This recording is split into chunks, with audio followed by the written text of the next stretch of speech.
Hello everyone, welcome to Kick It. We have a huge episode for you this week, including a remake of a PC legend, we test out HD Retrovision's component cables, and finally, mighty number 9 is here.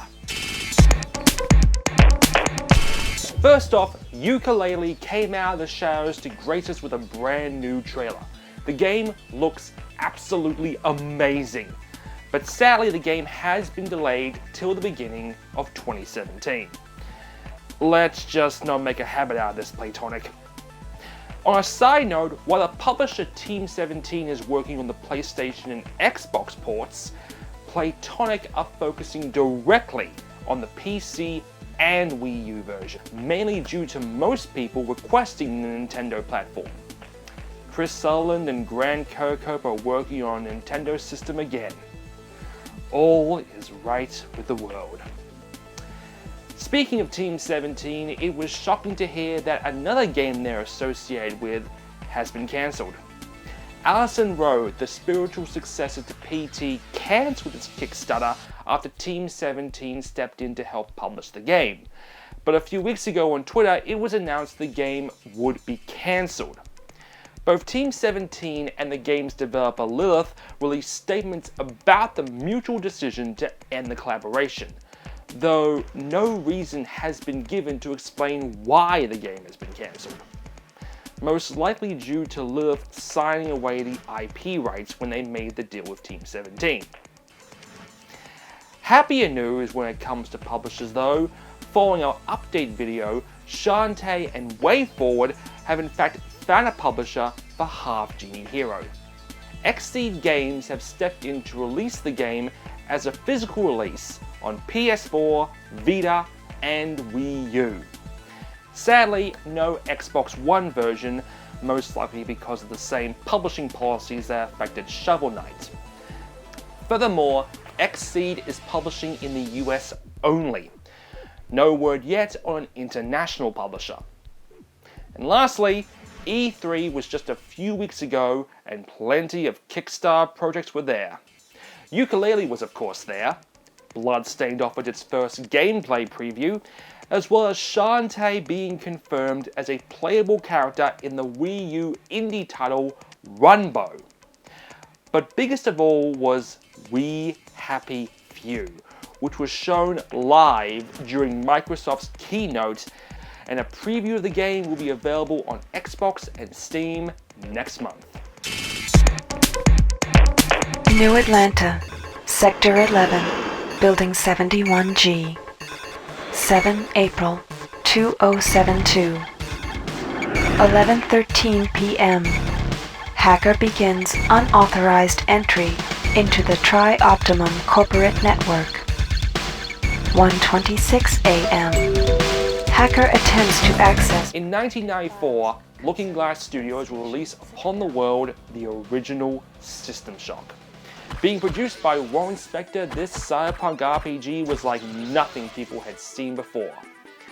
While admittedly most people would find solace in its sequel released 5 years later, in 2015, Night Dive Studios will acquire the dormant rights to the series, re-releasing the two titles on services like Good Old Games and Steam, with announcements not just to make a brand new System Shock 3, but a remake of the original, which has just launched on Kickstarter.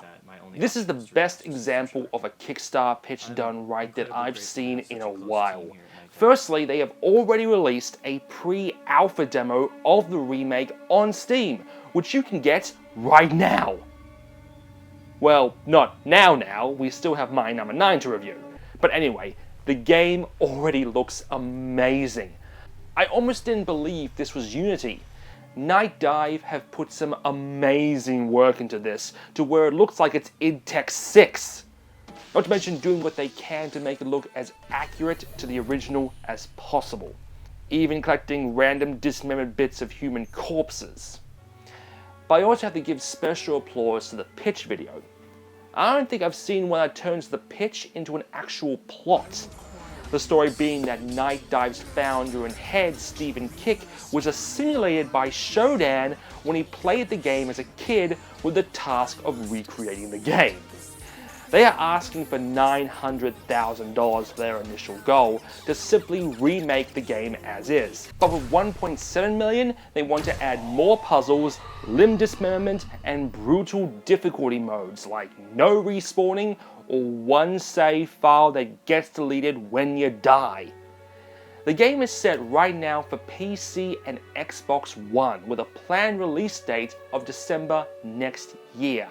And while not confirmed, it looks like they are considering VR support. But the rewards are really something. $30 will get you a digital copy of the game. $75 will get you access to the beta. $150 will get you a nice physical big box edition, which will be nice for all those collectors. Although, thankfully, it won't be on floppy disks like the original was. The $350, $500, and $750 rewards will turn you into a member of the doomed Citadel crew, either as a corpse or a cyborg. $3,000 will get you this limited edition big box. But $5,000 will get you this amazing limited edition gaming laptop from Razer. Not to mention, if this goes over well, then a System Shock 2 remake could very well be in the works. So, what are you waiting for, puppets? Get to funding. We finally received our HD Retrovision Super Nintendo component cables this past week. It even came with a very nifty t-shirt I completely forgot about. Ooh. Oh, I forgot about this. Oh. Fuck yes! I get a shirt! Yeah, oh, it's got a nice little Mario. Well, Max, it goes with this one. For anyone who doesn't know, the HD Retrovision cables are designed to take the RGB signal from a Super Nintendo and Genesis and convert it into component for modern day TVs, giving you a picture much cleaner than by using composite. We tested these cables on the 4 consoles you see here, my SNES and PAL GameCube, which both output native RGB, as well as my RGB modified N64 and NES with a custom multi-out. I can confirm that all 4 worked hooked up to my TV. The picture on the NES and Super Nintendo looked great. But with my setup, it got me thinking, how would this look compared to SCART? The results are almost identical. Like if I didn't have the logos, you wouldn't be able to tell which one was which. However, when we went to connect the N64 to the FrameMeister, we couldn't get a picture to show up. Plus, the GameCube has a slight curve in its image at the top of the screen. I contacted HD Retrovision, who, for the record, have been incredibly impressive with their customer service, unlike a certain other company I could mention, and they theorized it could be due to a presence of a capacitor in the PAL GameCube. But, should you buy this? Well, for one, the cable is incredibly sturdy and durable. The more you plug doesn't feel too stiff or too loose, but really, it all depends on your situation. If you're the kind of person who just wants to use their SNES or Genesis on HD TV, then I would most certainly recommend it over spending over $400 for a FrameMeister. As for me, I've spent thousands on this setup, including switch boxes for HDMI, component, and SCART. So this would definitely benefit me if I want to take a console out with me. HD Retrovision are planning on selling the cables through an online store in the near future.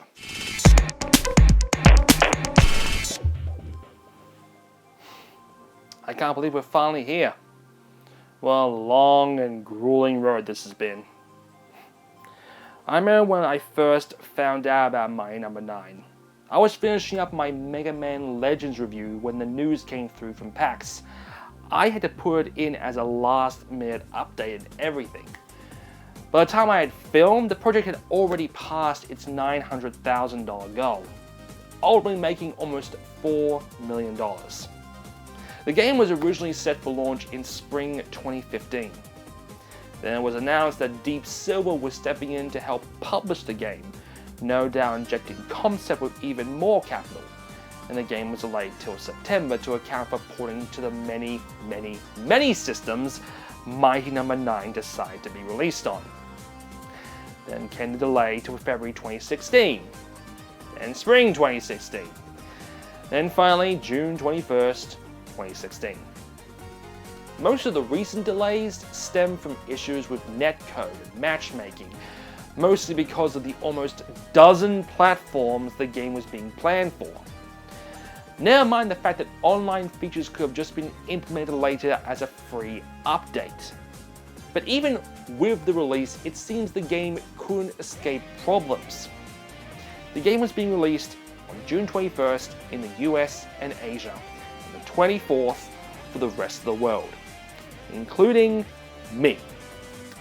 However, thousands of backers had issues getting their codes to work, not getting the right ones, and some not getting one at all.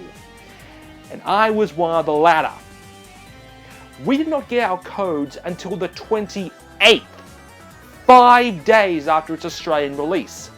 All messages towards Humble Bundle and Concept went unresponsive for days, likely because everyone had gone home for the weekend, leaving thousands of people in the dark for days. What was the most infuriating is that while backers were waiting for their codes, everyone else would be able just to buy the game themselves. And even when we finally got our codes for the Wii U, the eShop was down for like 15 hours. It was almost like the universe was telling me something. So after all that, we finally got the game, and now I'm supposed to look past all that and look at the game as just a game. I'm supposed to say, well, you know what, after all this, my number 9 isn't even all that bad. I want to say that because honestly, it really isn't that bad.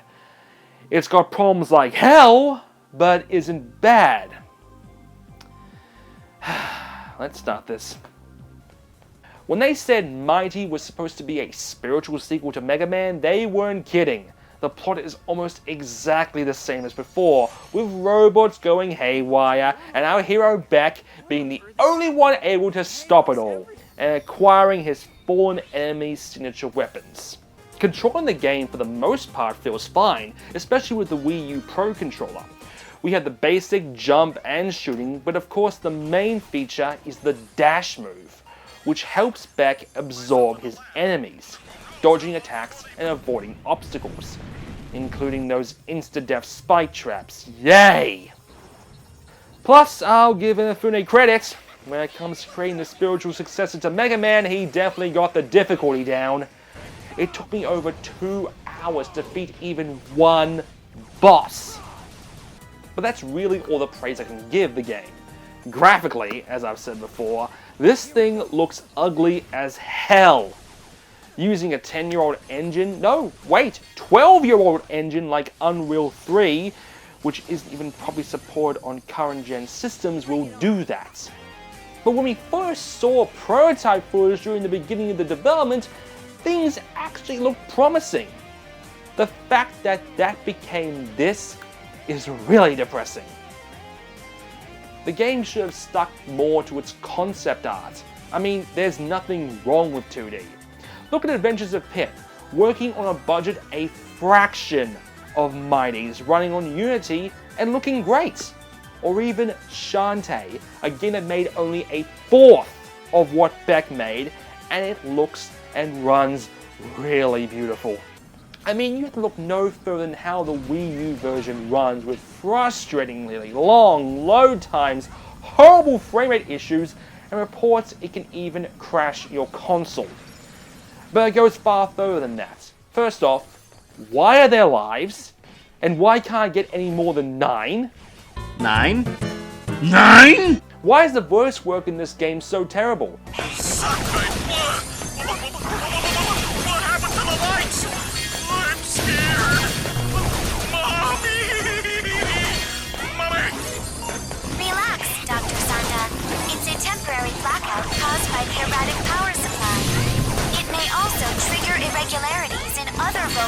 On site. Proceed with due caution, Beck. Why did the characters not move their mouths and look like they were made for the original Wii? And why did this game take 3 years to make? Because from what we can tell, the actual game part of My Number 9 was finished 18 months ago. But because Inafune and Concept's idea became so grandeur, they thought they should port it to every platform under the sun. With the 3DS, Vita, and 360 version still yet to be released. And that's the biggest issue for me. If this game had come out even just a year earlier, after the first delay even, people would have been, you know what, not that good, but it's not that bad either.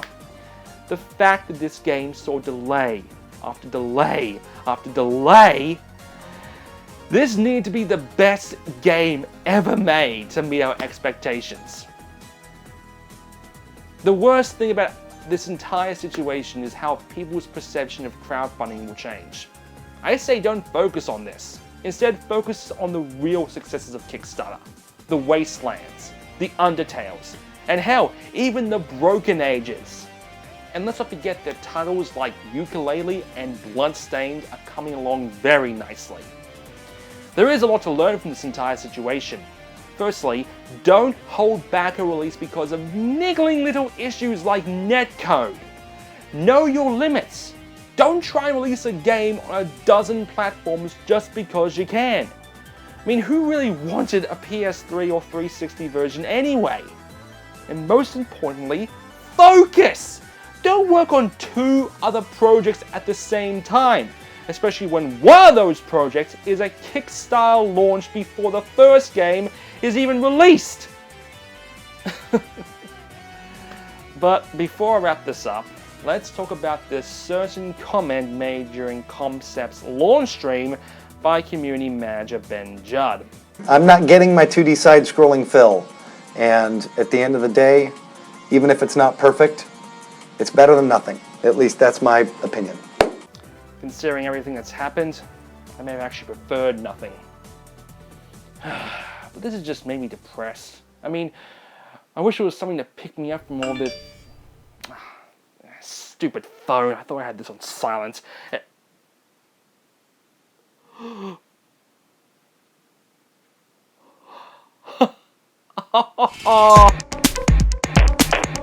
Well, this is something. Remember in the updates how I mentioned Bloodstained was at E3? Well, to backers of $60 or more, you can play the E3 demo. Running on Unreal 4, the game looks very, very pretty. You're playing as Miriam on an abandoned ship, slicing and dicing random enemies. Folks, I'm playing this game, and it feels like I'm playing Cynthia the Knight all over again. You've got items to equip. You have magical shards to obtain, allow you to shoot fire and swing a giant flail around. Wow. The demo has a few branching paths to take, and even a few secret areas to uncover before getting to the demo's boss fight, and okay, I've seen enough hentai, I know where this is going. And after beating it, you go back to the main menu. You actually gotta feel sorry for My Number 9. Inti Creates had so little faith in that title they decided to release this in the same week. Poor Beck. Well folks, that's it for me this week in this jam-packed episode. But before I go, I'm gonna do something I don't do often. Self-promote. I've joined the Patreon bandwagon. That's right, I'm giving you, my loyal viewers, a chance to contribute directly to the production of both this show and Unboxed. You can even request a game I should review. Links are in the description or following after this. And we'll see you all next time.